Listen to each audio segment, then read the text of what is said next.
Adik-adik, dalam video ini kita akan belajar IPA, yaitu tentang kalor dan perpindahannya. Adik-adik, tahu tidak bahwa materi kalor seringkali ada dalam hidup kita sehari-hari? Selain itu juga, salah satu contoh penerapannya terdapat dalam budaya lokal yang kita miliki, yaitu pada proses bakar batu pembuatan sagu sep.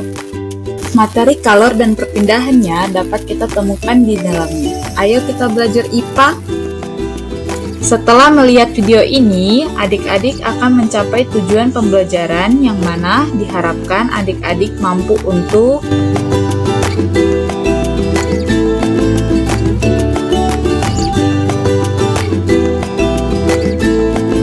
melalui video ini, kita dapat lihat bahwa untuk membuat sagu sep, kita membutuhkan bahan-bahan dan alat-alat yang akan digunakan untuk memasak sagu sep.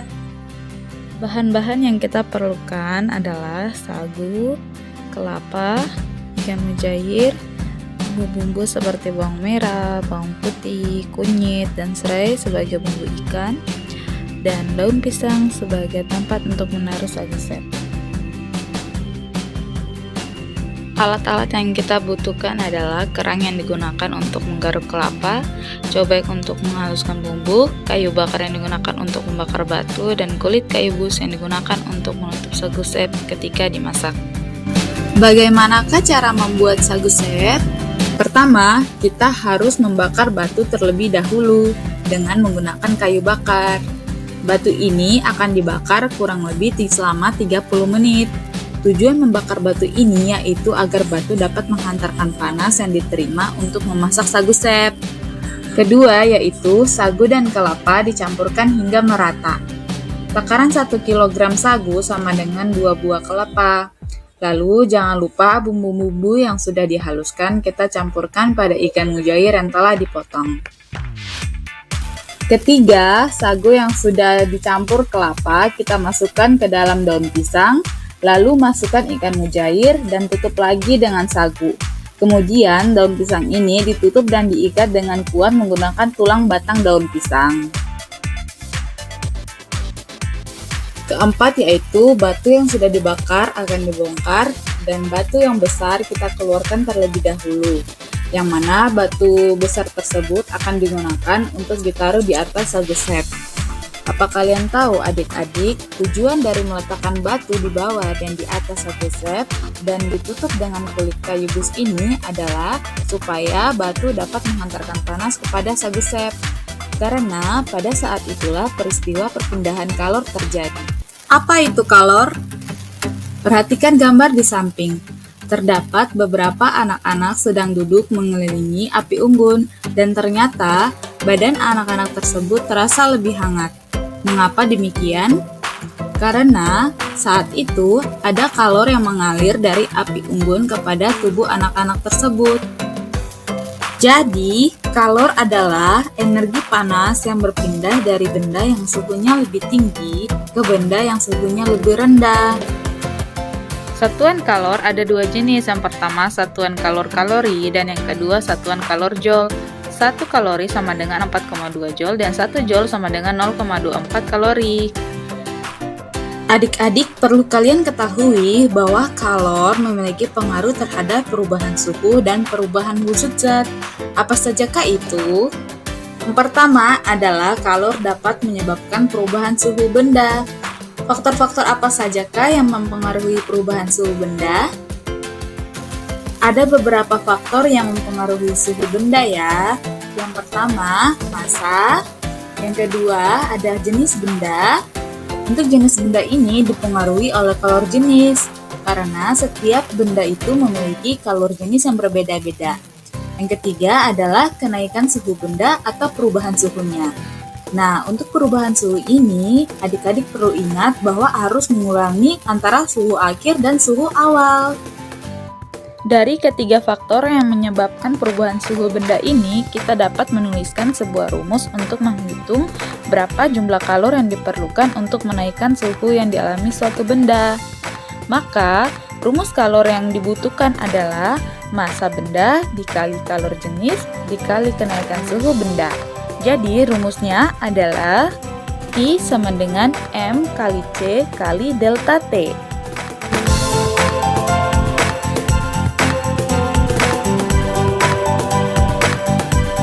Selanjutnya, kalor dapat mengubah perubahan wujud benda. Coba adik-adik perhatikan baik-baik gambar perubahan wujud berikut ini. Di sini terdapat dua tanda panah. Tanda panah berwarna hijau artinya menerima kalor. Misalnya, perubahan mencair, menguap, dan menyublim. Sedangkan tanda panah berwarna merah artinya melepaskan kalor. Misalnya membeku, mengembun, dan juga mengkristal. Berdasarkan gambar proses perubahan wujud ini, kita dapat mengetahui bahwa kalor dapat mengubah wujud benda. Selain itu juga, kalor juga mengalami perpindahan loh. Bagaimana perpindahan kalor? Perpindahan kalor ini ada 3 jenis, yaitu perpindahan kalor secara konduksi, perpindahan kalor secara konveksi, dan perpindahan kalor secara radiasi. Proses perpindahan kalor inilah yang dapat kita temukan secara tidak langsung dalam budaya lokal masyarakat suku Malin, yaitu pada proses bakar batu pembuatan sagu sep. Yang pertama adalah proses perpindahan kalor secara konduksi. Konduksi adalah proses perpindahan kalor melalui zat perantara tanpa disertai perpindahan partikel zat tersebut. Kaitannya proses konduksi dengan proses bakar batu pembuatan sagu sep ini adalah pada saat api yang sedang menyala membakar batu, maka bagian permukaan batu akan menerima kalor dari panasnya api, sehingga di bagian luar batu akan bergetar. Hal ini disebabkan karena batu menerima kalor dari api.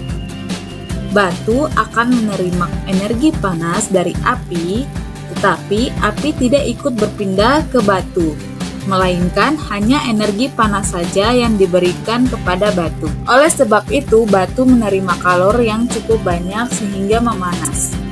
Selanjutnya, batu yang telah panas ini akan menjadi sumber kalor untuk pemanasan sagu sep. Proses meletakkan batu di bawah dan di atas sagu sep ini bertujuan untuk memberikan kalor secara bersamaan kepada sagu sep dari atas dan bawah. Jika batu hanya diletakkan di bawah saja, maka proses pematangan atau pemberian kalor kepada sagu sep menjadi lambat sehingga sagu sep tidak matang dengan baik. Selain itu juga, contoh proses produksi lainnya dapat kita temukan pada saat kita memanaskan sebatang besi pada salah satu bagian ujungnya. Maka ujung yang lainnya pun akan terasa panas. Mengapa demikian? Karena pada saat suhu besi naik, maka partikel yang berada di dalam besi akan bergetar lebih cepat. Saat partikel di dalam besi bergetar, maka kalor akan berpindah. Namun, partikel di dalam besi tersebut tidak ikut berpindah. Nah, pada saat sagu sep ditutup dengan kulit kayu bus, akan terjadi pematangan yang dapat kita lihat dari adanya uap air yang keluar dari daun pisang, sehingga muncul adanya embun. Peristiwa tersebut dinamakan dengan proses konveksi. Konveksi adalah perpindahan kalor melalui suatu zat perantara yang disertai dengan adanya perpindahan partikel dari zat tersebut. Artinya bahwa pada saat batu menghantarkan panas kepada sagu sep dalam keadaan tidak ada udara yang masuk, maka sagu sep akan menerima panas dari batu dan mengalami proses pematangan, sehingga dari proses tersebut akan dikeluarkan sejumlah uap air. Uap air ini dihasilkan dari bahan-bahan yang terkandung di dalam sagu sep. Karena pada saat itu massa sagu sep yang dimasak akan menjadi kecil dan mengeluarkan uap dan membentuk embun yang menempel pada daun pisang. Contoh proses konveksi lainnya dalam hidup kita sehari-hari yaitu pada saat kita memasak air. Pada saat air di bagian bawah panci dipanaskan, ternyata air di bagian atas juga akan terikut panas. Peristiwa ini terjadi karena pada saat air di bagian bawah mendapatkan kalor dari pemanas, maka partikel air akan memuai sehingga partikel tersebut menjadi lebih ringan dan bergerak naik ke atas. dan akan digantikan dengan partikel air yang dingin dari bagian atas. Dengan proses inilah panas dari air di bagian bawah berpindah bersama dengan aliran menuju bagian atas. Peristiwa inilah yang disebut sebagai arus konveksi. Pada dasarnya, konduksi dan konveksi memiliki persamaan, yaitu sama-sama memerlukan media perantara untuk dapat memindahkan kalor. Namun, perbedaannya adalah jika konduksi media perantaranya berupa zat padat, sedangkan konveksi media perantaranya berupa zat cair. Selain itu, pada proses konduksi, partikel zatnya tidak dapat bergerak atau berpindah, sedangkan pada proses konveksi, partikel zatnya ikut bergerak atau berpindah. Oke adik-adik, selanjutnya perpindahan kalor yang ketiga adalah radiasi. Radiasi adalah perpindahan kalor tanpa melalui zat perantara. Contohnya adalah saat kita berjalan di tengah hari yang cerah, kita akan merasakan panasnya matahari saat mengenai wajah kita.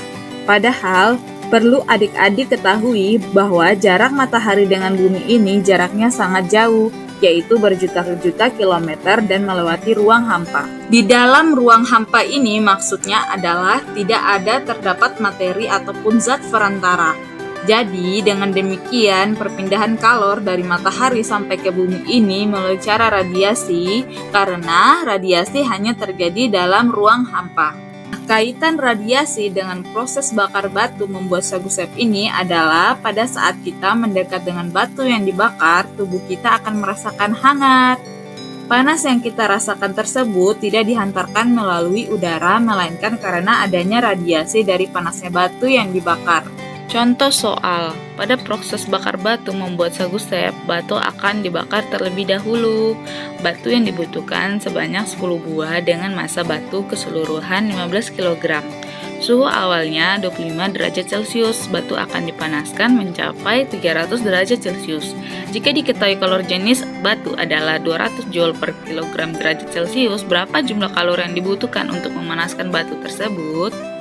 Untuk menjawab soal ini, kita perlu dulu menuliskan apa saja yang diketahui dalam soal. Nah, di sini yang kita ketahui adalah masanya adalah 15 kg, suhu awalnya adalah 25 derajat Celcius, suhu akhir adalah 300 derajat Celcius, kalor jenisnya adalah 200 Joule per kilogram derajat Celcius. Yang ditanya adalah berapa jumlah kalori yang dibutuhkan. Nah, penyelesaiannya kita menggunakan rumus Q sama dengan massa dikali kalor jenis dikali dengan perubahan suhu. Sehingga diperoleh hasil kalori yang diperlukan adalah sebesar 825.000 Joule. Adik-adik, sampai sini kakak harap kalian sudah paham dan mengerti apa itu kalor dan bagaimana proses perpindahan kalor. Kakak harap kalian bisa lebih memahami konsep materi ini dengan lebih baik setelah menonton video ini ya, dan bisa mengaplikasikan konsep kalor dalam kehidupan kalian sehari-hari. Ingat bahwa setiap materi pembelajaran IPA itu erat kaitannya dengan segala peristiwa yang terjadi dalam hidup kita. Untuk itu, jangan bosan-bosan belajar IPA ya adik-adik, sebab IPA itu menyenangkan. See you next time.